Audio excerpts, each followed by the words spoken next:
Hey everybody, welcome to Gomet, a design sprint rendezvous with Quentin and Thibaut and la crème de la crème of the French design sprint community. My name is Jake Knapp, I'm the creator of the design sprint. I approve of this podcast. Please enjoy. Bienvenue à tout le monde, bonsoir à tous. Bonsoir Thibaut, comment ça va? Très bien, et vous-même Quentin? Écoute, ça va plutôt pas mal. Pour ce premier épisode finalement, après l'épisode d'introduction qu'on a tourné pas plus tard qu'hier soir finalement. Donc on se retrouve rapidement ensemble. Après hier bref. De toute façon, on est odieux parce qu'on n'a même pas présenté. Mais non, mais on y vient, voilà, chaque chose en son temps. Et ce soir, on accueille donc Romain Glé. Voilà. Donc, bonsoir. Alors bonsoir Romain. Romain, comment t'appelles-tu? Et je m'appelle Romain, dis donc. C'est bien. Voilà. Ravi d'être ici, je suis hyper content et honoré d'être en plus le premier invité.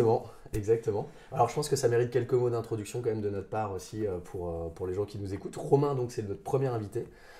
Et on est hyper content de t'avoir avec nous parce que finalement on a bossé tous les trois ensemble par le passé. Eh oui, voilà. Une grande époque. Et pour débuter en fait ce podcast, pour nous c'est un peu confort aussi. C'est chouette de pouvoir faire ça avec des gens de confiance, d'être voilà, dans un environnement plutôt agréable. Puis avec les meilleurs. Tout simplement, en toute simplicité. En toute humilité, je pense qu'il faut le dire. Donc voilà. Et Romain, pour le présenter, je pense que Thibaut aurait une bonne définition. Une définition. Tu pourrais retracer le parcours de Romain en quelques mots. Je pourrais retracer le parcours de Romain en quelques mots. En effet, développement, design artistique, design système, design sprint. Ah, magnifique. Que dire? Voilà, mais Romain, peut-être tu peux effectivement te présenter en quelques mots, présenter ton parcours rapidement, par où t'es passé, ça peut durer 10 secondes à 10 minutes, donc on va faire rapide. En 10 secondes, c'est bien. Ouais. Écoute, c'est vrai que j'ai fait un DUT informatique où j'ai appris C++ et tout, mais j'ai jamais pratiqué parce que je me suis tout de suite orienté vers plutôt le multimédia à l'époque. C'était dans les années 2000, il y a à peu près une éternité. Et du coup, j'ai appris Photoshop, Flash et je suis tombé amoureux de Flash. Donc j'ai pu faire toutes les pires erreurs d'UX, d'ergonomie qu'on pouvait faire avec Flash.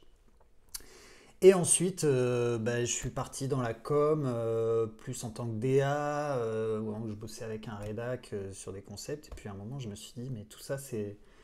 La com, tout ça, tu bosses 6 mois sur une campagne qui dure 2 semaines et dont tout le monde se fout. Et donc ça manquait un peu de sens. Et il y a de ça commence à faire quelques années. Je me suis orienté plus vers le design produit, UX, UI, design thinking et tout ça, pour arriver à la rencontre de 2 Master of Design.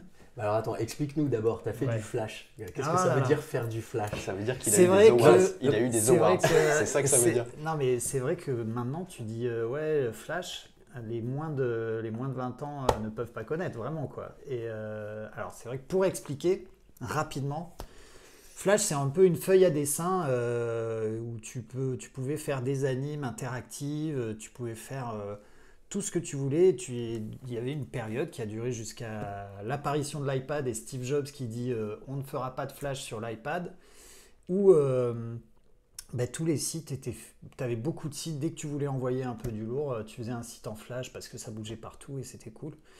Mais du coup, moi j'étais à fond là-dedans. Même en développement aussi, sauf que c'est vrai que souvent tu te retrouvais avec des sites inutilisables parce que ça bougeait partout, des intros, du son que tu peux pas couper. Donc on a fait, tout le monde d'ailleurs, a fait toutes les erreurs possibles là-dessus. Mais tu étais plus proche du cinéma finalement que de l'interface. En gros on était dans cette phase où la forme avait plus de sens que le fond finalement. Et donc, fallait que ça bouge, et même les clients, ils disaient « Moi, je veux un site en Flash qui claque ». Alors, ils parlent plus de Flash, mais ils disent toujours « Je veux un site qui claque ». Alors, ils disent « Je veux un site qui claque », mais disons que quand Flash est parti, ça a été un peu bon, ok, maintenant, on va se remettre un peu les pieds, on va se remettre à plat. Donc, on a repris un peu les bases. Et c'est là que, finalement, l'UX a vraiment pris tout son essor, je trouve, dans les sites qui sortaient. Alors il y a toujours, d'ailleurs c'était assez marrant de voir dans tous les sites de Words, etc. Quand Flash a disparu, tu avais des sites en HTML et JavaScript qui sortaient, c'était les sites Flash qu'on faisait 5 ans auparavant. Parce que du coup, la techno ayant changé, fallait y rattraper les wagons avec le JavaScript. Donc c'était assez marrant à voir. Et donc voilà. Alors du coup, comment tu t'es retrouvé à cheminer vers l'UX à partir de ce moment-là? Et ben, alors j'ai fait un passage, donc j'ai fait pas mal de free où je concevais des sites, je faisais le design, etc. Et je suis arrivé chez Mazarine où j'ai passé 3 ans en tant que DA, donc Mazarine, boîte de luxe, plus com. Il n'y avait pas de pôle UX. Et moi il y avait des DA vraiment en mode image, enfin il y avait vraiment un gros niveau en DA mais en direction artistique. Quand je dis DA, c'est DA image, genre shooting, photographe, concept. Donc il y avait un gros niveau et moi j'étais arrivé en tant que DA senior. Mais par rapport aux autres, j'avais vraiment cette patte un peu technique et conception. Donc on me donnait tous les sites un peu compliqués où il y avait un vrai enjeu d'ergonomie. Et il n'y avait pas de pôle UX. Donc malgré tout, tu parlais de test utilisateur ou d'interview, ils te regardaient comme ça. Non, mais on n'a pas le temps. Ce sera bien comme ça, l'image, le luxe, tout ça. Ça n'intéresse pas les utilisateurs. Bon. Donc au bout d'un moment, j'ai un peu fait le tour et je me suis mis en free et de fil en aiguille, je suis arrivé dans une boîte en tant que directeur du design avec cette envie de moi-même monter sur l'UX et en même temps travailler avec les bonnes personnes. Ok. Et c'est là où on s'est connus. Et c'est là où on s'est connus. C'est ça. Le bonheur de se rencontrer. Non, c'était bien. C'est vrai qu'on ne cite pas le nom de la boîte, mais d'une certaine façon, on pourrait le dire. Enfin, c'était, de toute façon, c'est un peu un secret de Polichinelle. Donc c'est chez Esculi, puisque tu as cité D'Artagnan, tu as cité. Pas D'Artagnan, tu l'as pas cité. Je ne l'ai pas encore cité. Attends, c'était la surprise de la fin du podcast. Je suis un peu en avance. Pardon, je suis désolé. Voilà, mais moi je suis comme ça, je spoil. Bon, j'ouvre une bière pour la peine alors. Bien sûr, vas-y, parce que d'ailleurs. Puisque c'est dans le thème, si j'ai bien compris, c'est une des parties. N'en abuse pas trop quand même. Romain, on n'est qu'au début de. Voilà. Si tu nous parlais de ton design sprint en tant que facilitateur, animateur, sprint master, on choisira le mot. Ouais. Alors comment ça s'est passé si tu nous le racontes? Alors. Ton premier design sprint. Mon premier, ouais. Le premier. C'était assez compliqué parce que le client n'avait aucune idée de ce qui allait se passer en fait. Donc il a fallu beaucoup le préparer. Même avec ça, on a dû décaler le planning parce qu'ils n'avaient pas bien compris qu'il fallait qu'ils libèrent. Là, c'était en 4 jours. Peut-être tu peux nous raconter un peu le contexte sans forcément donner le contexte trop confidentielles. Mais... Non, au niveau. Et avant ça, tu peux remplir mon verre aussi. T'as oublié. Ah, quand même. Et voilà. Est-ce qu'avant ça, on ne ferait pas ce qu'on a déjà oublié de faire hier? C'est-à-dire de définir les journées du sprint. Ah, c'est vrai, on peut passer par là. En mode évangélisation, un peu pour ceux qui connaissent pas trop. Ben, on l'a pas fait hier. On n'a pas dit les étapes. Mais alors la V1.0, la V2.0, c'est quelle version que... Non mais ce que tu dis c'est intéressant parce qu'il y a eu effectivement le design sprint à la Google, ensuite le design sprint 2.0, ensuite le design sprint 3.0 sorti par la Design Academy, je sais plus qui a sorti ce truc-là. Design Sprint Academy, c'est ça. Et après, en fait, celui qui a initié finalement la version de Design Sprint 2.0, c'est Jonathan Courtney et JN Smart. Et après, j'avais vu un truc de Jonathan Courtney qui disait qu'il regrettait d'avoir intitulé ça le Design Sprint 2.0 parce que du coup, il avait un petit peu mis une pièce dans la machine de la surenchère et en fait, c'est la dernière version. Encore plus court. On fait encore plus court, encore plus cool, encore mieux, et que du coup, c'était pas une surenchère qui était souhaitable. Ouais. Et d'ailleurs, je crois que ça s'est arrêté à 3.0. Et aujourd'hui, ce qu'on voit, c'est les gens ont arrêté de faire cette surenchère-là. Ça se stabilise. Ça se stabilise, mais surtout, ce qu'on voit, c'est des variantes. C'est ce qu'on disait effectivement dans le podcast d'introduction, enfin dans l'épisode d'introduction. C'est qu'on n'est plus sur des variantes, on est sur le voice sprint, on est sur le talent sprint, le strategy sprint, ce genre de choses. Et voilà. Mais pour en venir à ce que tu allais dire, peut-être, vas-y Thibaut, je t'en prie, raconte-nous par quelles étapes on passe quand on fait un design sprint. Tu peux me montrer les slides que tu as préparés? Alors, on va parler de la méthode 4 jours. D'accord. Allons-y. première journée, c'est la journée où on imagine un concept. Je reste sur les niveaux très macro de la journée, d'accord? Première journée, on imagine un concept. Deuxième journée, on va décider du concept qu'on retient pour le prototypage. Troisième journée, on prototype. Et quatrième journée, on teste. Je pense qu'on peut compléter ce que je viens de dire. Ou pas? Je sais pas. Là, Moi, je veux. Vas-y, je t'en prie. Ok, non, mais c'est qu'après, on peut rentrer dedans. C'est une boîte de Pandore. Donc, on peut décliner les étapes. Mais je pense qu'on peut revenir à Romain surtout. Donc, puisque toi, tu as fait la méthode 4 jours. Moi, c'était 4 jours. En fait, c'était un client qu'on avait. Bon, pour ne pas le citer, c'est un grand port situé au Havre. Voilà, ça donne à peu près la meilleure non-citation de client. En toute confidentialité.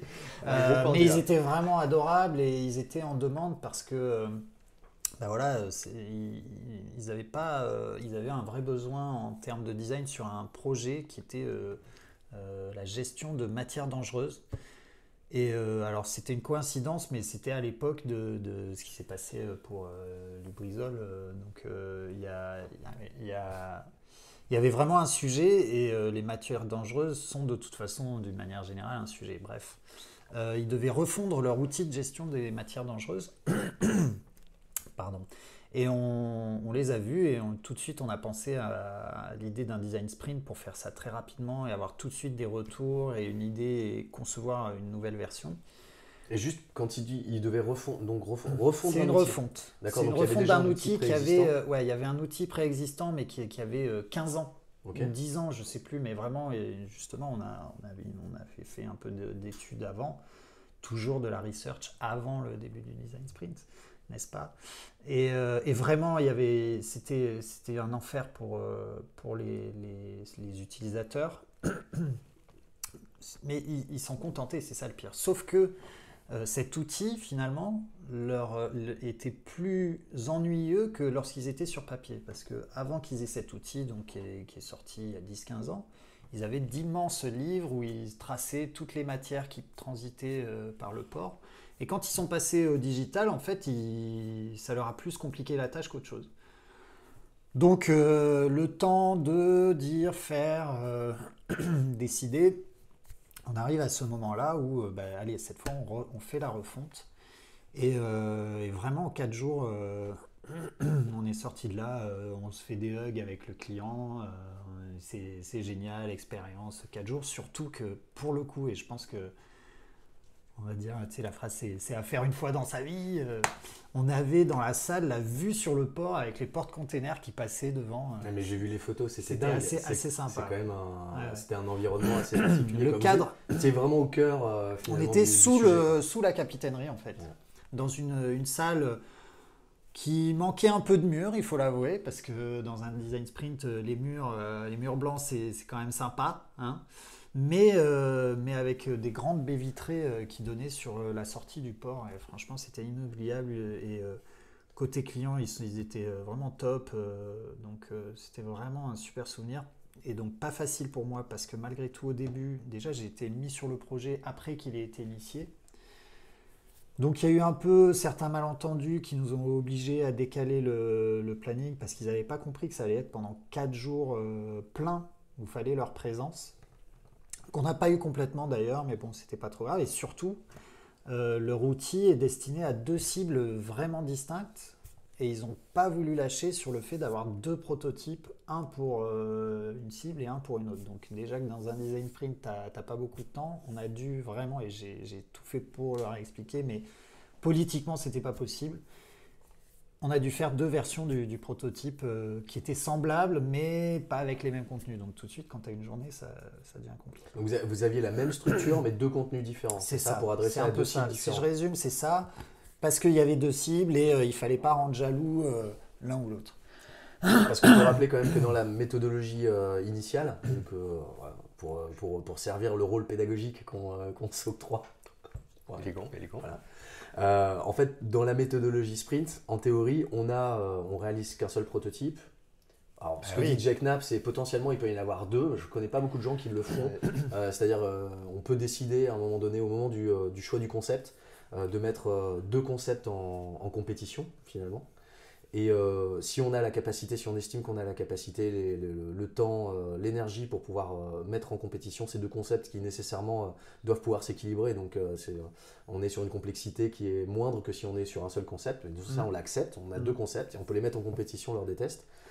Mais plus généralement, il faut être hyper vigilant, il faut être sûr de soi, il faut avoir une force de production, encore une fois. C'est vrai, quand on design le jour 4 sur une version 5 jours ou le jour 3 sur une version 4 jours, faut avoir le cœur bien accroché, on y reviendra parce que également cette casquette-là. Quelques bons souvenirs.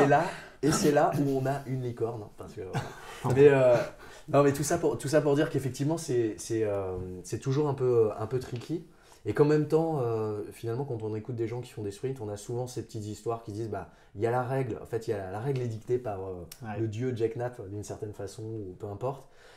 Et en fait, il y a toujours des moments où ça glisse un peu et c'est hyper dur d'arriver à mettre au pas en fonction des... Mais ce que je trouve hyper intéressant et presque fascinant, c'est que même si sur certaines étapes, tu sens que tu dérives un peu, ou tu vois, par exemple, l'expérience map, c'est une partie hyper compliquée parfois, où au final... C'est la partie qui fait peur. Souvent, quand tu parce que tu pars de rien et tu dis ça va partir dans tous les sens. Et nous, en l'occurrence, sur l'expérience map, on s'est focalisé sur un endroit qui est en fait notre cercle qui entoure la zone d'action.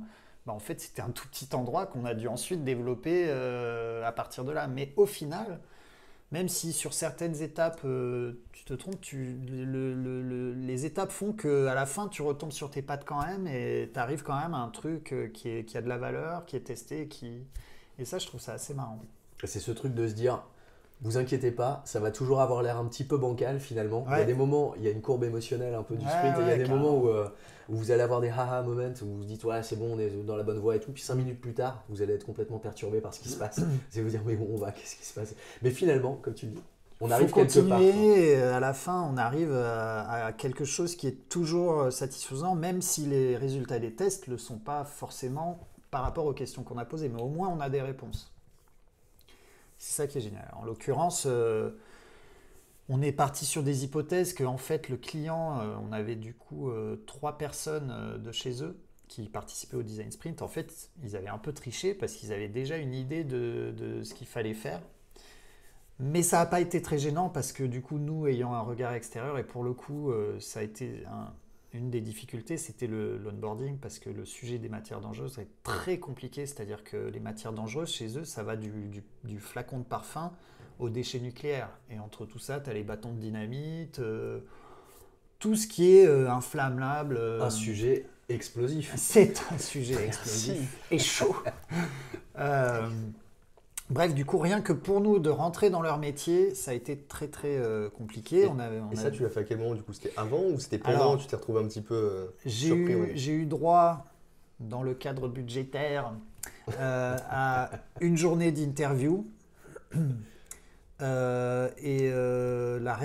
a fait quelques réunions avec les sprinters. On avait une UX designer, 2 UX designers, dont une qui s'est focalisée sur l'UI, mais c'était plus moins graphique et plus fonctionnel, on va dire. Et il a fallu que je les onboard, faire une synthèse. On a fait une réunion. Bon, je pense que j'aurais pu améliorer la research, et j'ai un peu parlé de mon parcours. Voilà, si je peux pêcher sur un petit truc, ça va être la research. Mais quand même, on a pu rentrer dans le sujet au début du jour 1 avec quand même une certaine connaissance. Même si au final on a affiné parce que eux-mêmes ils n'ont pas tout dit en fait. Et il y avait qui dans cette équipe? Alors vous aviez combien de personnes? Alors on était 3 plus 3, on était 6. Il y avait moi en sprint master, donc 2 UX designers qui savaient tous les deux prototyper correctement. On a fait le prototype sur Axure parce que comme c'était des sujets très techniques, tu fais pas des écrans statiques à la InVision où tu cliques sur un bouton et tu passes à la suite. Il y avait des formulaires, des champs de saisie. Donc on l'a fait sur Axure en utilisant des bibliothèques de composants de design, ce qui nous a permis en fait d'avoir un design quasiment UI final. C'était juste un choix de couleurs, et on a fait les maquettes sur Sketch et on avait un plugin Axure pour importer les designs de Sketch dans Axure. Et là-dessus, on a fait toutes les conditions pour avoir un proto viable. Et ensuite, il y avait la V2 du proto. Et là, bon, alors il y a eu des soucis de cohérence de chiffres, etc., qu'on aurait... Non, on n'aurait pas pu les éviter parce que forcément, souvent, le jour du prototypage, le client part à 18h et puis toi, tu dis, bah, c'est bon, on finit. Et puis, comme par hasard, c'est là qu'il te manque les chiffres, etc. Ça veut dire que c'est le moment où il te reste encore 2 heures pour finir le prototype. Hein, c'est ça. C'est le moment où il te reste 2 heures. Donc, pardon, c'est pas idéal le chat dans la gorge. T'inquiète pas. Donc voilà, mais au final, ça n'a pas enlevé la valeur du résultat et des tests. Au final, juste ce que ça fait, c'est que tu as des remarques des mecs qui testent en disant là ça marche pas, etc. Mais c'est pas ça qui va t'empêcher d'avoir des retours viables. Ok. Et du coup, in fine, vous avez eu les retours que vous souhaitiez? Ben, in Ça s'est bien fine, passé en fait, l'idée qu'avait le client, qu'on a quand même mis en place dans le prototype, c'était une idée globale d'avoir une seule vue et tout se passer par le filtrage. Cette idée-là était valable dans l'esprit, mais dans la pratique, trop compliquée parce que il y avait, pour avoir l'information que l'utilisateur voulait, il fallait mettre en place beaucoup de filtres et dès le début, il n'a pas compris que il fallait passer par le numéro d'escale du bateau et pas par le nom du bateau. Donc le concept était simple et plutôt intéressant. Mais les résultats ont montré qu'il fallait quand même avoir des vues spécifiques malgré tout, parce que bah voilà, ça reste quand même un sujet complexe et avoir des vues par typologie de demande ou de besoin était plus pertinent. Et du coup, avec ces retours derrière, vous avez pu proposer une derrière, on a itéré sur le prototype directement pour avoir quelque chose de plus stable. Et ensuite, forcément, il fallait partir sur un design un peu plus poussé pour faire d'autres écrans, etc. Sachant que eux, ils étaient très clairement orientés côté dev. Donc l'ergonomie, ils l'ont travaillé aussi pendant le développement. Ils étaient moins sur le design et ils ont surtout des équipes de dev. Donc on les a plutôt accompagnés sur une expérience, mais plus à distance, on va dire. Voilà. Ok. Mais vraiment super expérience. Et après, du coup, puisqu'on parlait de mon expérience en tant que Sprint Master, j'ai trouvé ça hyper intéressant, mais presque plus facile que d'être sprinter. Enfin, disons que c'est pas les mêmes enjeux, c'est pas les mêmes, t'as pas les mêmes inquiétudes en fait. Mais au final, si tu appliques la recette et que surtout tu as compris la philosophie de départ, qui est le but, c'est d'avoir des résultats d'un test, parce que c'est ça qu'on fait, on prépare un test utilisateur pendant 5 jours.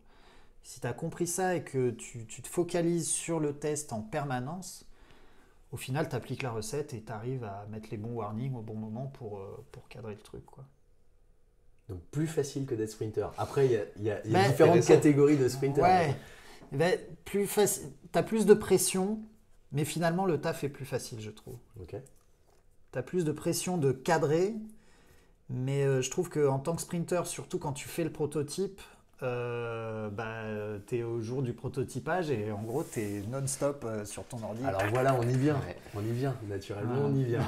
Voilà, parce qu'il faut savoir que Romain, donc, comme je le disais, il a la particularité d'avoir fait des sprints et en tant que facilitateur et en tant que designer. Ouais. Designer très impliqué, parce que c'était sur... Enfin, notamment, moi, je t'ai vu... Très, très impliqué, en gros, chiant, quoi. Pas du tout. C'est pas du tout ce que je voulais dire, tu le sais bien. Mais non, on a eu la chance, du coup, d'être tous les trois, d'ailleurs, sur le même sprint. Donc, moi, en tant que facilitateur, toi, en tant que designer. Et du coup, on peut parler de ton expérience en tant que designer. Alors, c'est vrai que moi, j'ai tendance et j'ai du mal à m'empêcher de faire un design final, et les wireframes, je vais plutôt faire des gros zonings grossiers et ensuite je vais très facilement choisir une typo, une petite couleur là, etc. Prendre 1 heure ou 2, puis 2 heures, puis 2 heures. Mais c'est vrai que le jour du sprint, quand je suis responsable du prototype, Bon, jusqu'ici, ce que j'ai fait, ça répondait aux besoins du questionnaire, mais je vais toujours ajouter la petite transition, le petit mouvement, la petite typo qui va bien pour essayer d'avoir... Au besoin du storyboard, tu veux dire? Tu as dit du questionnaire. Non, les questions qu'on va poser au test. Ah ok, je comprends. Je vais respecter la démarche okay. et ce qu'on a besoin de tester. Évidemment, ça va être la priorité, mais c'est vrai que je vais vouloir un peu affiner et un peu fine-tuner les trucs, ce qui fait que je peux finir un peu plus tard que l'horaire officiel. Et j'ai envie de dire en même temps, c'est ce qui fait le charme dans un sprint, quoi. C'est d'arriver quand même avec un produit qui au moins ressemble à quelque chose d'un petit peu fini. Ça. Moi, alors j'ai un gros débat sur ce qu'est un bon prototype ou un prototype testable. Ça peut être un wireframe, des boutons gris, le tout c'est le fonctionnel, mais j'ai quand même ce truc où je me dis que face à un utilisateur lambda, qu'il ait un peu une vision graphique des choses, ça permet d'avoir des retours un peu plus purs. C'est vrai que j'ai rouvert le livre de Jake Knapp là, il n'y a pas longtemps, je sais pas, j'avais oublié ce passage, le moment où il parle du prototypage, et il va dans ton sens, parce qu'il dit qu'en fait il faut vraiment que tu aies l'impression que c'est réel, que c'est fini. Il donne l'exemple d'un décor dans un western où en fait c'est un truc plat, derrière il n'y a rien, mais quand tu filmes la scène, tu as l'impression que c'est la réalité, donc lui il va vraiment dans le sens d'avoir une expérience qui est le plus proche possible de ce que tu as. Mais c'est compliqué parce que avoir tout en une journée, c'est ce qu'il y a de plus touchy. Et suffit que tu sois sur un sujet avec plein de fonctionnalités et que tu n'as pas d'autre choix que de mettre en place, tu peux facilement te retrouver avec des problèmes. Mais on pourra parler justement de ce jour de prototypage parce que je rêve d'outils qui permettent de bosser à plusieurs en même temps, et il y en a. Mais je ne sais pas si on parle maintenant des outils ou pas, mais peut-être plus tard. Vas-y, je pense qu'on peut y aller. Je pense. Oh là là, c'est une révélation. Alors attends, je crois qu'il va nous révéler quelque chose. À la Vous ne devinerez jamais ce qui se passe à la 28e minute. En fait, pour moi, il y a deux choses. Il y a l'enjeu final, parce que par exemple sur ce design sprint où j'étais en sprint master, ils avaient parlé avant le sprint d'écran tactile qui serait posé comme une table et où tu touches avec les doigts et tout, et moi je me suis dit putain, on arrive avec une grande feuille et on fait apparaître avec les feuilles A4 les popines et tout, et comme ça on bouge les trucs sur du crayonné en fait. Et là, prototyping. Ouais, paper prototyping, je me suis dit ça, ce serait vraiment trop classe quoi, où vous appuyez là, ok, et là tu rajoutes le bout de papier qui ouvre le menu et ainsi de suite, tu vois, ça c'est classe, carrément faisable. Je pensais pas que ça sortirait de la bouche de Romain. Voilà. Mais c'est vrai, mais en même temps, pour le coup, nous qui sommes clairement dans le digital, en ce qui me concerne, je suis assez en manque de physique, de production physique. C'est pour ça que j'adore le print aussi. Et là, quand même si c'est vrai, d'ailleurs j'allais parler d'outils, donc c'est un peu à contresens, mais cette idée-là, je la trouvais hyper classe. Non, mais là où je te rejoins, c'est qu'il y a un truc qui est un peu contradictoire dans le fait de se dire, ce qui est super dans le sprint, c'est comme ça moi que j'en parle aussi, c'est de dire, bon, en fait, l'idée c'est vous faites un proto, et moins de 12 heures plus tard, en fait, vous pouvez potentiellement l'abandonner parce que des utilisateurs auront dit non, finalement, il est pas suffisamment bien.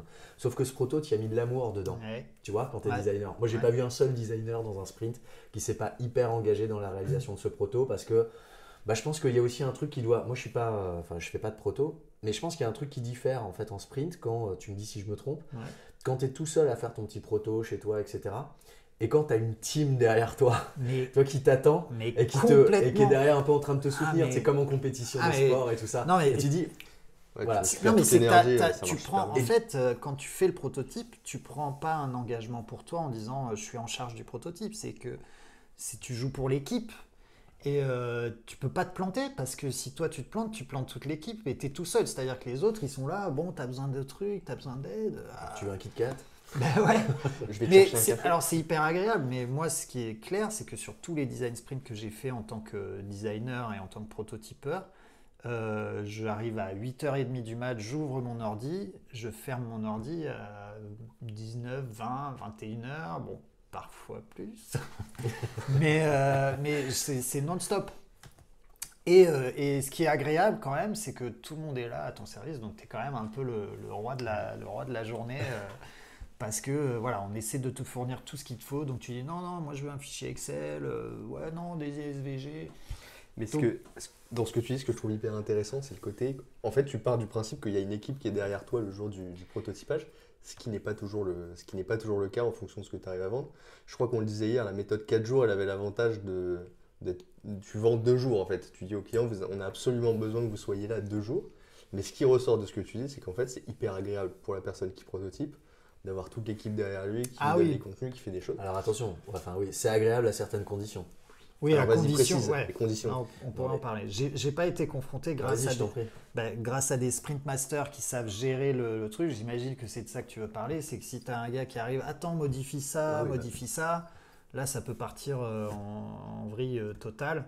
Et c'est vrai qu'il faut que le sprint master soit là pour cadrer, pour dire non, mais ça, on touche pas et on avance. Et c'est lui qui est en charge du respect du délai. Et pour le coup, c'est vrai que ça, c'est hyper important. Mais jusqu'ici, j'ai pas eu de soucis parce que, et puis même moi j'ai tendance à dire ouais bon ça on verra. Et puis en général ils sont tous, parce que tout le monde a fait l'aventure les jours d'avant, donc on sait vers quoi on va, on sait ce qu'il faut faire. Donc si tu dis bah ça on verra si on a le temps après, même un client qui est un client exigeant, il est hyper compréhensif sur ça. Ouais, il va, et puis surtout il t'a vu commencer à 9h30 et t'as pas lâché ton ordi de toute la journée, donc si tu lui dis fais pas chier. Tu vas pas lui dire non plus ça, mais pas loin, quoi. Ils sont assez tolérants quand même. Voilà. Mais c'est vrai que c'est une pression assez importante, surtout quand toi tu dis bah moi je vais vous faire des trucs qui bougent. Parce que si tu es dans cette démarche-là, tu vas avoir tendance à passer un petit peu plus de temps, il faut quand même délivrer. Donc voilà. Mais ouais. Quand tu dis je vais vous faire des trucs qui bougent, tu parles du design d'interaction un peu léché. Par exemple, un truc typique, ça va être les sliders. C'est pas, tu cliques, tu as un nouveau, les sliders d'onboarding par exemple. Tu vas pouvoir gérer le swipe. Ça dépend de l'outil que tu utilises. Il y vient. Mais il y vient. on va y arriver. Tu vas voir. Tu vas gérer les swipes et l'animation des trucs avec le petit spot qui se déplace. Ce genre de truc. Si on est sur des étapes d'onboarding, tu as envie de le voir, le client, l'utilisateur. Mais c'est ça, la question c'est, ce truc-là, il y a 2 écoles. Il y a des gens qui vont te dire, c'est totalement inutile en test, tu n'as pas besoin de ça pour aller chercher une réponse. Ouais, et il y a des gens qui vont te dire, en fait, si, c'est absolument essentiel, parce que si c'est mal réalisé, le mec, il peut passer à côté de ton idée, et finalement, ton test, il est KO. Si dans ton test, c'était important de voir si l'utilisateur gère le onboarding comme il faut, tu as peu d'autres choix que de faire un vrai onboarding avec des vrais slides. Et c'est là où la réalisation est hyper importante. Oui. On doit avoir une réalisation léchée. Complètement. Et c'est pour ça que tu peux pas décider de faire soit du paper prototyping ou alors une réalisation très léchée avec du design d'interaction un peu... Enfin, quand je dis très léché, c'est même maintenant sur des outils de prototypage un peu classiques, c'est même un peu standard le swipe en fait. Enfin, des choses que tu peux faire assez facilement.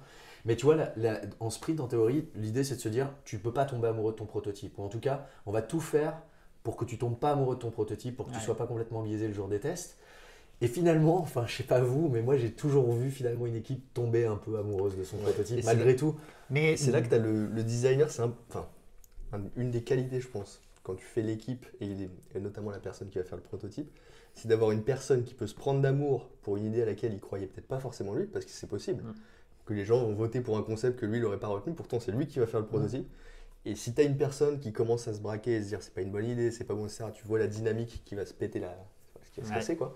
Et donc il faudra quelqu'un qui peut se prendre d'amour pour une idée et qui peut aussi très bien se dire à la fin, tant pis, quoi. C'est pas, pas trop non plus, tu vois. Donc ça m'est jamais arrivé parce que souvent, en plus, quand tu as une décision qui au final reste quand même relativement collégiale. Donc moi, j'ai jamais eu d'avis radical sur genre non, ça va pas du tout, parce qu'en plus, quand au jour du maquettage, si on est sur 4, au deuxième jour, tu réajustes en fonction de ce qui a été décidé, tu récupères un peu les choses. Mais en revanche, un point hyper important et qu'à mon avis, il n'y a pas dans tous les design sprints et qui est fondamental, c'est que la personne qui anime le test soit pas celle qui a conçu le prototype. Et c'est pour ça que nous, ici à cette table, quand on fait un design sprint, la personne qui anime le test arrive la veille. elle n'est pas là au début, elle n'est pas responsable de ce qui sort. Du coup, au moment du test, il y a une neutralité qui est native. Et ça, c'est une conviction forte qu'on avait dès le départ. Hein. Enfin, Thibaut, tu sais, quand on a fait le premier sprint, c'était en 2017. Dès ce premier sprint, finalement, on avait demandé à quelqu'un de venir faire la recherche utilisateur dans ce sens-là. Or, dans le bouquin, il est marqué, ce que dit Jake, c'est n'importe qui, en gros, peut prendre le rôle finalement du testeur s'il suit ces quelques guidelines un peu simples, etc. Mais, alors tu peux le faire, hein, mais c'est quand même assez risqué parce que déjà, mener des tests, c'est quand même un métier à la base. On a un peu tendance à le penser, à l'oublier. Et surtout quand tu es à l'origine de l'idée, c'est compliqué d'écouter certains commentaires. Enfin, c'est assez touchy, quoi. Ouais. Donc il vaut mieux avoir quelqu'un qui n'était pas là au début. La veille, pendant que tu prototypes, il prend connaissance du concept, etc. Il va même faire son guide d'animation dans son coin. Tu vas lui expliquer les enjeux et puis lui, il est neutre. Et sur le sprint dont tu parlais, là, dans cet endroit totalement anonyme et inconnu, voilà, du en bord de mer. Lors des tests, vous aviez procédé comment? Alors, ça c'est assez intéressant aussi parce que on peut se prendre la tête, attends, comment on va faire une salle, les câbles, etc. Et en fait, on a fait une réunion Teams avec partage d'écran. Alors nous, on était sur les solutions Microsoft. Mais tu peux le faire avec n'importe quel outil de visioconf. On a fait une réunion Teams avec, dans une salle, l'animateur et l'utilisateur qui sont filmés avec la webcam, qui du coup, et on partage l'écran, du coup on a en bas dans un coin le visuel de la webcam avec l'utilisateur, et on partage l'écran de l'interface qui est visionnée. Et dans une autre salle, on avait un 21 pouces et on était 4-5 autour de cet écran et on écrivait nos post-it et on les accrochait.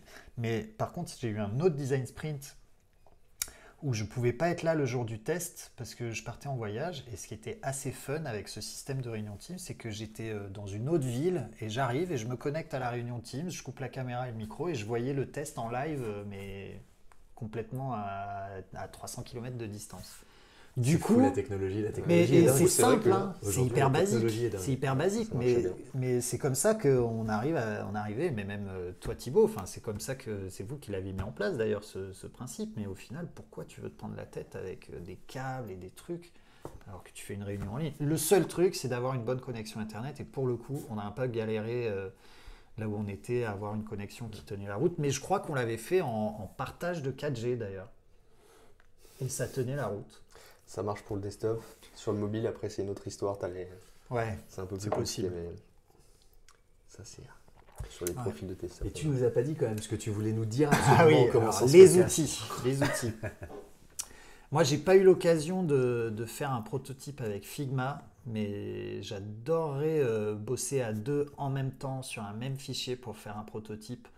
Parce que je pense que ça, c'est une clé pour avancer ton prototype vraiment de manière assez folle. Mais le seul truc, c'est que Figma, pour l'instant, en tant que prototypage, oui, tu peux cliquer. Alors, je l'utilise de temps en temps. Je ne l'ai pas beaucoup utilisé pour prototyper, mais tu n'as pas de gestion d'interaction fine. Tu ne fais pas vraiment du prototypage HD. En tout cas, pour l'instant. Parce que j'imagine qu'ils ont une roadmap comme tout le monde. Donc, par contre, je pense que tu peux être hyper efficace à bosser à deux en même temps parce que tu vas souvent avoir un ou deux designers. Les gars, ils bossent sur le même fichier. Il y en a un qui ramène les images. Je pense que ça doit être une force immense. Ah, pour le coup, Figma, je pense même qu'il y a plus que deux. Genre, tu peux vraiment. Tu peux être à 4, 5, c'est clair. Faire les mais même, est-ce que ça valait. J'imagine que ça peut. À mon avis, ça existe. Il y en a peut-être qui le font déjà, mais tu peux imaginer avoir une équipe de 4 personnes à distance quelque part. Tu leur dis, ouais, là, il y a ça. Tu les mets en live, en conf. Tu as 5 personnes avec déjà les composants et tu fais un prototype. Limite, tu fais l'appli finale en une journée, quoi. Mais je pense qu'il y a. Enfin, travaillait pas trop comme ça, effectivement. Je pense on avait grosse marge de progression. À mon avis, il y a des choses à faire. Mais je pense qu'il y en a qui le font déjà. Je crois qu'ils ont parlé de Figma. Je crois qu'ils disaient que c'était Figma leur outil, non? Je sais pas. Je crois que c'est ça. Je sais pas. Donc Figma permet de faire ce truc à plusieurs, mais Adobe XD, là récemment, ils en ont fait une grosse com. Tu peux bosser à plusieurs aussi en même temps. Mais malgré tout, ça reste des softs où tu vas enchaîner des écrans. Tu pourras toujours mettre des trucs en sticky, etc. pour l'instant. Et c'est là que je disais le fameux « je pense », c'est que moi, je suis fan d'un outil qui permet de prototyper comme il faut en utilisant un système de variables qui, pour moi, combine tout ce qu'il faut. Suspense. Attends. On n'en peut plus. Et c'est vrai qu'on entend parler des Marvel, Principle, ProtoPie, InVision et tout ça, mais pour moi, j'ai un truc, c'est Proto. Attends, je vais le faire autrement. Proto.io. Et c'est un truc que je sais pas pourquoi. Je pense qu'il est sous-évalué au possible. Et ça permet à la fois de gérer des formulaires de saisie et à la fois de gérer des transitions, à la fois de gérer le swipe. Tu peux lancer un nombre de fonctionnalités pas possible. Tu peux partager le prototype avec tes clients. Tu as des histoires de login, tu fais du versionning. Mais il faut un iPhone 13 pour tester efficacement. Non, même pas. Faut juste, pour le mobile, tu as juste à installer une appli. Tu updates le prototype et il te le met à jour sur ton appli.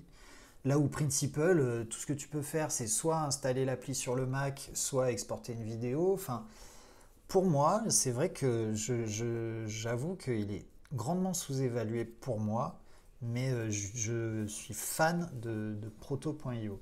Je pense, une des raisons, c'est que c'est une boîte qui est basée à Chypre.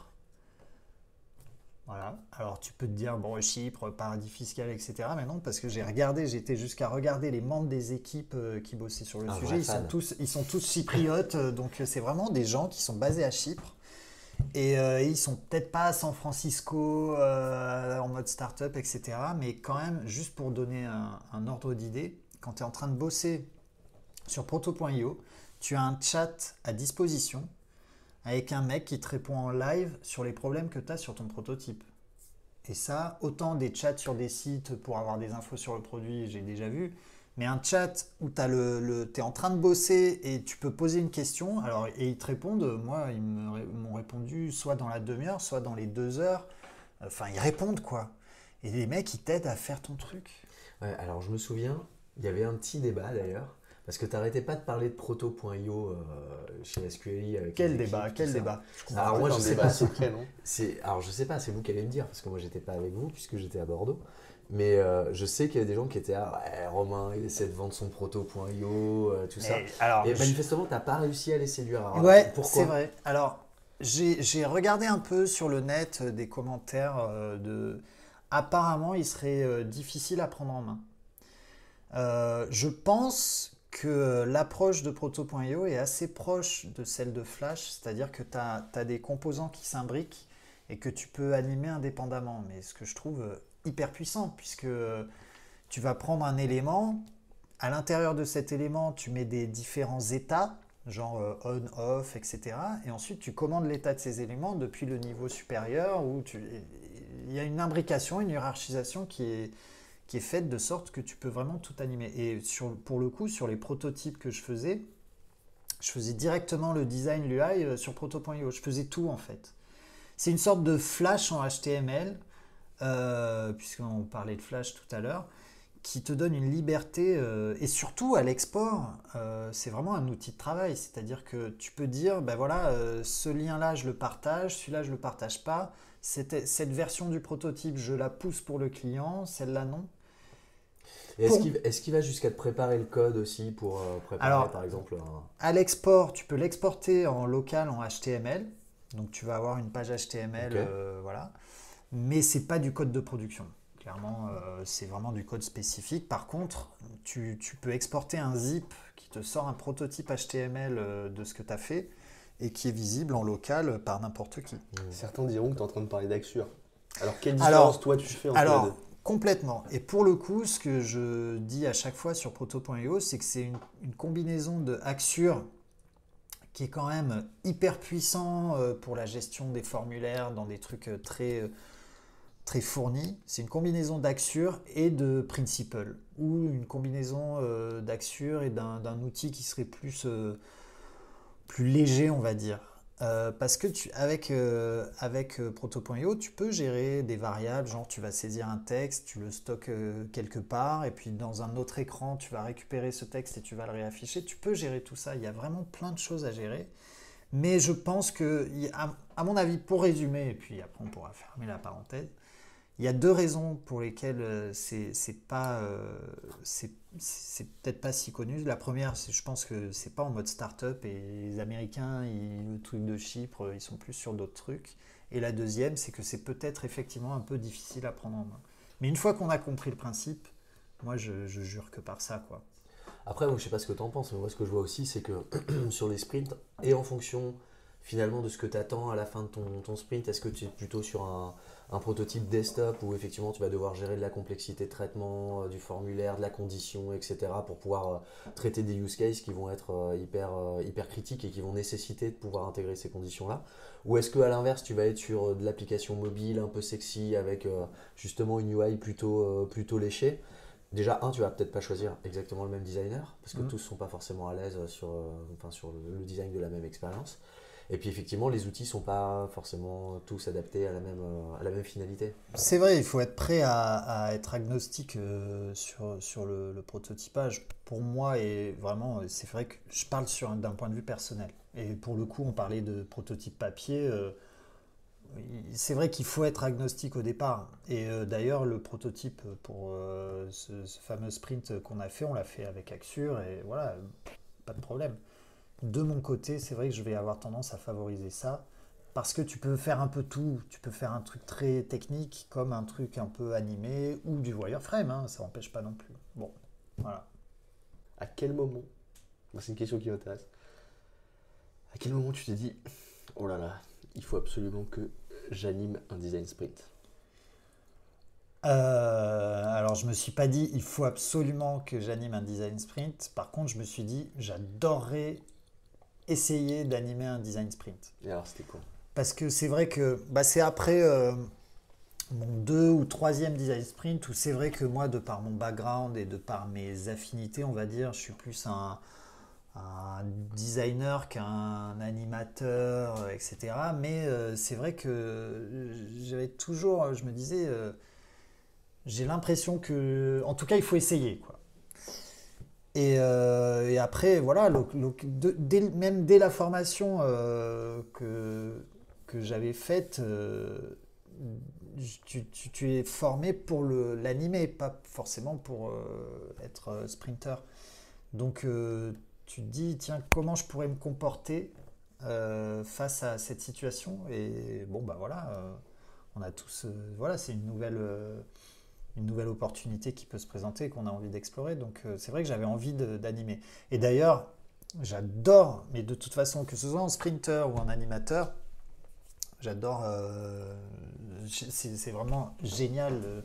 Surtout quand même si tu es dans une démarche client, à la fin, ton client, c'est tes potes, quoi. Donc, même si tu es dans une démarche commerciale, il faut faire un design sprint parce que c'est le meilleur moyen de te mettre bien avec ton client et de construire une équipe, de fédérer tout le monde. Que ce soit en sprint ou en sprinter ou en animation. Et du coup, toi qui as connu les deux casquettes, qui as connu les deux rôles, finalement, est-ce qu'il y en a un qui t'a apporté une perspective particulière, un peu singulière sur l'autre? C'est un rôle qui t'a fait changer de point de vue sur un autre ou vice-versa? Et est-ce qu'aujourd'hui, tu vois, quand tu animes un sprint ou au contraire quand tu es en position de designer, du coup, tu te comportes différemment d'avant? En fait, moi, ce que j'ai presque envie de dire, c'est qu'il faudrait payer. C'est-à-dire que finalement, le sprinter a presque plus de valeur que le facilitateur. C'est-à-dire qu'il faut des qualités pour être un bon facilitateur qui ne sont pas les mêmes que pour être un bon sprinter. Mais finalement, le facilitateur, c'est un peu un chef de projet, il a un cadre à mener et des choses, il doit guider pour aller dans la direction, on va dire, académique. Mais le sprinter, il a un enjeu énorme sur ce qui va sortir et sur ce qui va pouvoir être produit en vue des tests. Et surtout, il décide de ce qui va sortir. Alors que l'animateur, normalement, après, c'est vrai qu'on a tous envie de participer un peu et il faut se retenir de ça. Il est juste là pour guider. C'est un guide d'animation. Alors que le sprinter, c'est lui qui va produire les tests, c'est lui qui va imaginer les questions, avec le client évidemment. Donc finalement, l'enjeu, il est presque plus sur les sprinters. Oui, alors les sprinters, parce que tu dis le sprinter depuis le départ, comme si c'était tu vois, un rôle individuel. C'est vrai. Il y a une partie... Alors après, j'imagine que Jake Knapp, quand il pense son design sprint, il ne se dit pas tout le monde fait partie de la même boîte, etc. Nous, c'est vrai que quand on est avec un client, on essaie de mettre un ou deux designers et côté client, tu vas parfois avoir des designers côté client, etc. Moi, ce que j'ai fait, en général, il y avait côté client plutôt des gens qui ne produisent pas et de notre côté, on amenait un ou deux designers, d'ailleurs en général 2 designers qui eux apportaient cette patte ergonomique là où le client il avait la connaissance métier. Donc c'est pour ça que je dis le sprinter, parce que jusqu'ici, c'est le sprinter qui prototype. Mais c'est vrai que j'abuse peut-être un peu du langage. C'est vrai que ce serait une bonne question, ça. Le sprinter, quand il n'est pas expert métier, qu'est-ce qu'on attend de lui? C'est une question que je me pose, tu vois. Finalement, les gens ne savent pas, eux-mêmes, quand tu les jettes dans le sprint, tu n'as pas forcément le temps de vraiment bien leur clarifier ce qu'ils vont... Enfin, tu as beau essayer de le faire, je trouve que c'est compliqué de bien leur dire ce que vous allez faire, à quel moment on vous attend. Moi, ce qui me tue à chaque fois quand tu es en animation, c'est le côté, les gens parlent. C'est intéressant, mais en même temps, tu vois le temps qui s'écoule. Et quand tu es un sprint à 8 et que chacun prend 3 minutes pour s'exprimer, tu sens ton timing qui est en train de partir et tu as envie de dire, mais à la fin, là, juste l'exercice d'après, ça va être les mêmes échanges. Et c'est ça, et je trouve que des fois, tu as des personnalités de sprinters côté client qui sont beaucoup plus simples que d'autres. Et c'est vrai que je pense un des trucs que moi j'aimerais bien bosser dans le futur, c'est arriver à mieux onboarder, tu vois, les sprinters côté client, ouais. Parce que ça change en fait la qualité finale de ce que tu fais. En fait, elle dépend tellement de à quel point l'équipe elle a réussi à bosser ensemble, progresser vite pour se rendre autonome, etc.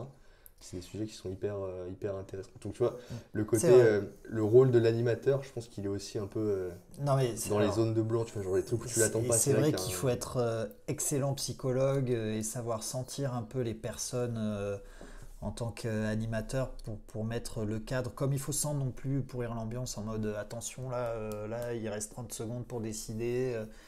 Faut être quand même, c'est vraiment un boulot beaucoup plus relationnel et beaucoup plus empathique que celui de sprinter. Parce qu'en tant que sprinter, et je pense Quentin, quand tu m'as eu en tant que sprinter, moi enfin on n'a pas de limite quoi. Ça dépend vachement des personnalités finalement, parce que tu as des sprinters qui vont être peut-être un peu plus introvertis, d'autres qui vont être plus expansifs. Et c'est vrai que là où la méthodologie quand même est assez bien ficelée à mon sens, c'est que ça laisse ça met tout le monde sur un pied d'égalité en théorie.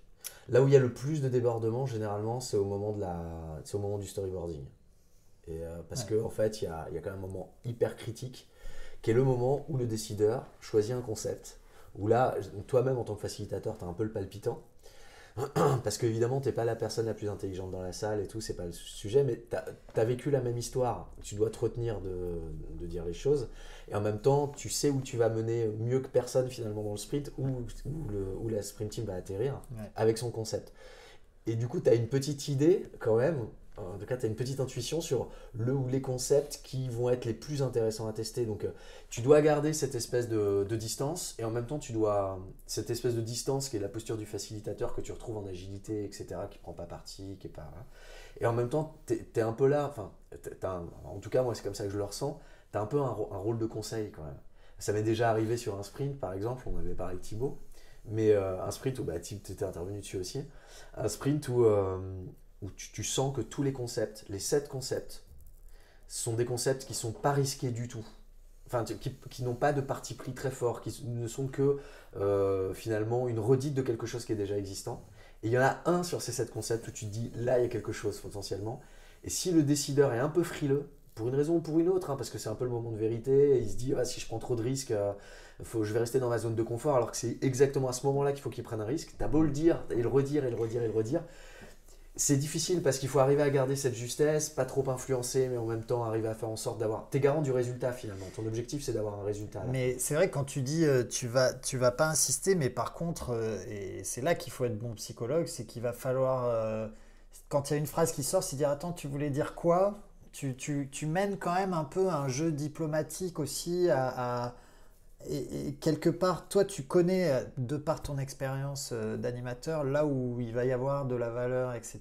Donc, le talent d'un animateur, c'est justement de savoir mettre en valeur les points qui te semblent intéressants et qui te semblent pertinents pour un design sprint, avec des phrases du type... et il faut être juste, il faut être subtil. C'est vrai que c'est compliqué à ce niveau-là. Quelquefois, ça peut même ressembler un peu à un jeu de dupes, parce que finalement, tu peux même être presque manipulateur. C'est-à-dire, comme tu sais quelle est la position de chacun, en donnant la parole, etc., tu es un peu un influenceur finalement. Je trouve qu'il y a un côté très psychologue. Il faut connaître les personnalités de chacun, savoir à quel moment. Parce que parfois, c'est vrai qu'il y a des sprinteurs qui sont très discrets, mais qui ont plein de bonnes idées, mais qui sont discrets parce que voilà, c'est dans leur nature. Et ceux-là, il ne faut jamais les oublier. Et parfois, leur demander, les pousser à ressortir leurs idées pour qu'elles soient plus écoutées. Donc, il y a vraiment, c'est vrai que c'est une notion effectivement qui est assez complexe. Et ça, encore une fois, c'est le moment où ça ressort le plus, c'est vraiment le moment du prototypage. Ouais. Et c'est à ce moment-là où, en tant que facilitateur, je pense que si tu n'es pas vigilant, tout peut déraper. C'est-à-dire que jusqu'à ce moment-là, tu es vraiment sur du step by step, tu as une recette, et en fait, jusque-là, tout va bien à peu près. Enfin, en tant que facilitateur, je suis d'accord avec toi. Quand tu sais que ça va amener un résultat, finalement, ton rôle, c'est un rôle de rassurance auprès de l'équipe, en disant, c'est le sentiment d'inconfort que vous ressentez à certains moments, il peut être normal, vous inquiétez pas, on va atterrir quelque part, faites-moi confiance. Et tu leur dis à chaque étape quel est l'objectif, comment on va y arriver, quelles sont les clés de succès, etc. Et les gens le font parce qu'ils te font confiance. Et le moment du storyboarding, c'est vraiment le moment où potentiellement le concept qui a été choisi, on s'aperçoit en tirant la ficelle un peu plus loin, qu'il y a des niveaux de complexité que dans le concept qui a été choisi n'ont pas été adressés finalement dans le concept et qui viennent leur challenger de façon assez critique. Et c'est là qu'il est hyper important de chaque fois rappeler les sprint questions. C'est ça. Parce qu'on n'en a pas parlé, mais quand même, les sprint questions à la base, c'est la base du test. C'est les questions qu'on va poser, qu'on va vouloir vérifier au test. Et c'est vrai que quelque chose qui est pratique quand tu sens que les choses dérivent un peu, c'est dire attention, pour cet exercice-là, n'oubliez pas que ces questions-là, c'est celles auxquelles on doit répondre. Donc quand il y a des décisions qui sont prises, même parfois sur des détails, tu dis, et que tu sens que le sujet il n'est pas le bon, tu dis regardez les sprint questions, c'est ça qu'on doit tester. Et souvent, ça permet de recadrer en toute honnêteté. Ça permet de recadrer un peu le truc. Et je t'ai vu le faire. Et du coup, je l'ai appliqué aussi. Et c'est vrai que c'est pratique parce qu'à un moment, même si ces questions, souvent d'ailleurs, moi, c'était arrivé justement sur un premier design sprint où j'étais pas un design sprint où j'étais pas animateur, où il y avait une des 3 questions qui était finalement qui était un peu bancale. Mais c'est pas grave parce qu'il y a les 2 autres. Donc en rappelant chaque fois, attention, on veut répondre à ces questions-là. Moi, les sprint questions, les how might we, je me dis toujours, mais est-ce qu'on les fait au bon moment? Quand on fait dans la version 4 jours, je sais que c'est un sujet qui me tracasse à chaque fois, notamment parce que voilà, ce que tu dis, les sprint questions, en fait, c'est frustrant de se dire qu'on se pose pendant, 15-20 minutes pour réfléchir à ça, et que derrière, tu en as 3-4 qui sont en fait un peu, parce que c'est pas leur métier, que les gens ne sont pas habitués à la formaliser, c'est pas forcément celles que toi, tu estimes les plus intéressantes ou les plus importantes, ou qui sont parfois hors sujet au final. Est-ce que c'était le bon endroit, le bon moment pour les poser? Et je sais quand tu regardes les hacks de Méthodo, souvent en fait, ça se fait à différents moments, les gens changent un peu l'endroit où tu les fais, il y a des formulations qui peuvent être différentes pour amener à les générer. Moi je sais que c'est un des sujets qui me tracassent. C'est vrai que tout tourne autour des sprint questions et finalement dans le sprint, il y a peu de temps qui est consacré à ça, non? Non, à mon sens, ce qui est plus important, c'est le chemin que tu parcours pour arriver à ces sprint questions finalement.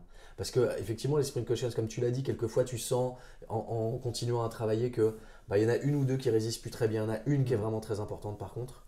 Mais encore une fois, pour moi, c'est un moyen pour arriver à un résultat en peu de temps, arriver à un prototype qui, d'une façon ou d'une autre, dans tous les cas, tu ne peux pas t'être complètement planté.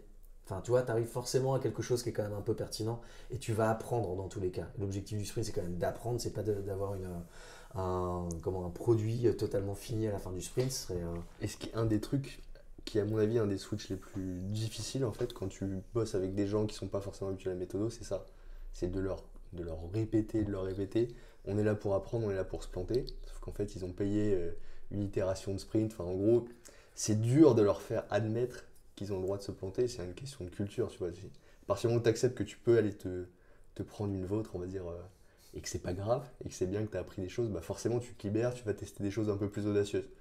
Mais tu vois, tu prends les décideurs, c'est hyper. Enfin, dans les cultures, peut-être en française, on va dire, tu as quand même toujours le réflexe de dire ok, la solution la plus safe, on va peut-être aller prendre à droite, à gauche de chaque truc, essayer d'avoir un truc où on prend pas trop de risques. Et toi, c'est vrai que c'est là qu'il faut trouver la balance entre allez, on va tester quelque chose d'audacieux, mais en même temps, tu sens qu'il ne faut pas crisper les gens parce qu'il y a, tu vois, toute la. Mais c'est là que l'onboarding doit être hyper important pour. Il y a un côté storytelling un peu du design sprint. Hein. Moi, chaque fois quand j'essaie de vendre le design sprint, je dis vraiment le design sprint, c'est une expérience presque.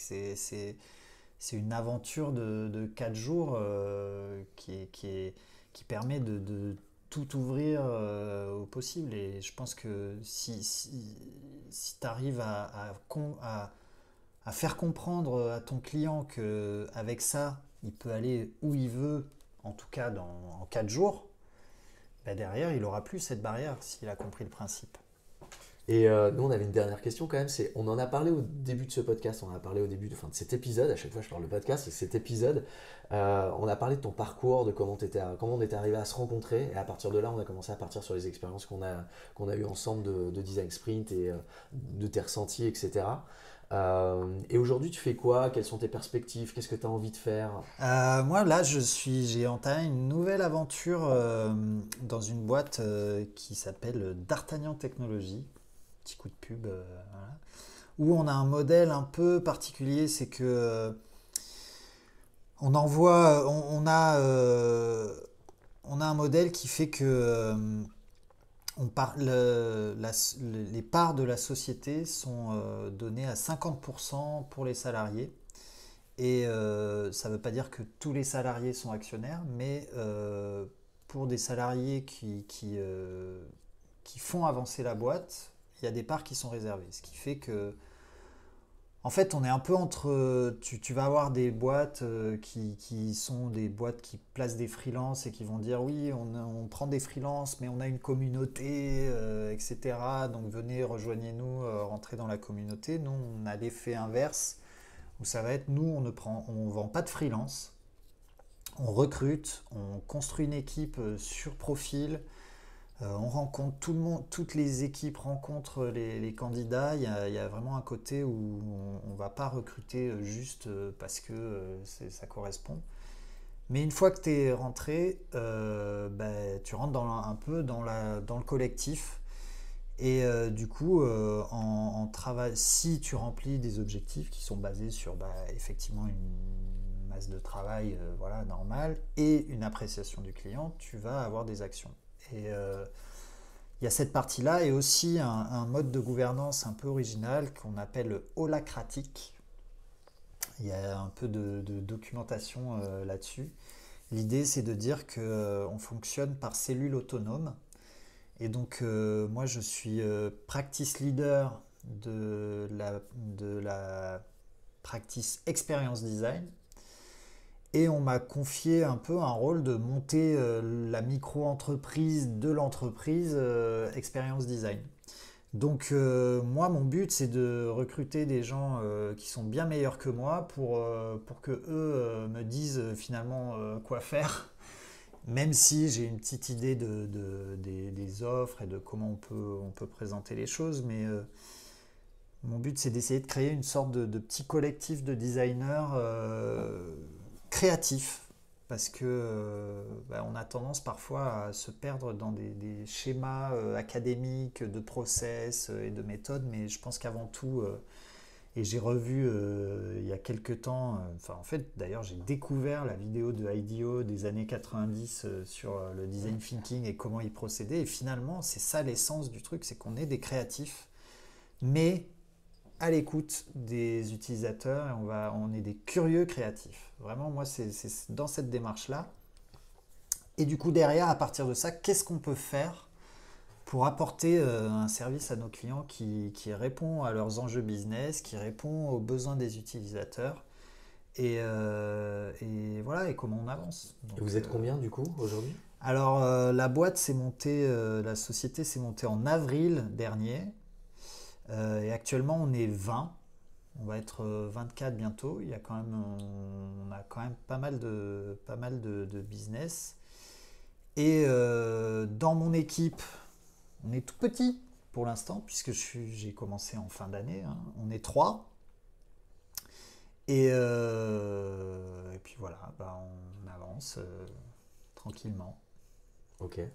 Et le design sprint, tu penses dans ce contexte-là? Alors dans ce contexte-là, non mais moi j'arrête pas d'en parler. Je ne rêve que d'une chose, c'est de pouvoir animer, participer, vendre cet esprit du design sprint pour accompagner les clients. Ça fait partie des offres que j'ai, on va dire, formalisées. Maintenant, il n'y a plus qu'à les convaincre. Parfois, alors ce qu'il y a, c'est que parfois ils disent oui, on en fait, mais en fait, il faut creuser pour s'apercevoir que ils le font un peu d'une manière détournée, soit ils font pas le test à la fin. Donc tout ça, ça se creuse petit à petit en construisant une relation, et puis voilà. Ok, bon, très bien. Bah écoute, on te souhaite bonne route en espérant qu'on ait l'occasion, un de ces quatre, de se refaire une petite virée en design sprint. Moi, je ne rêve que de ça. Merci à vous. C'était un honneur. Merci beaucoup.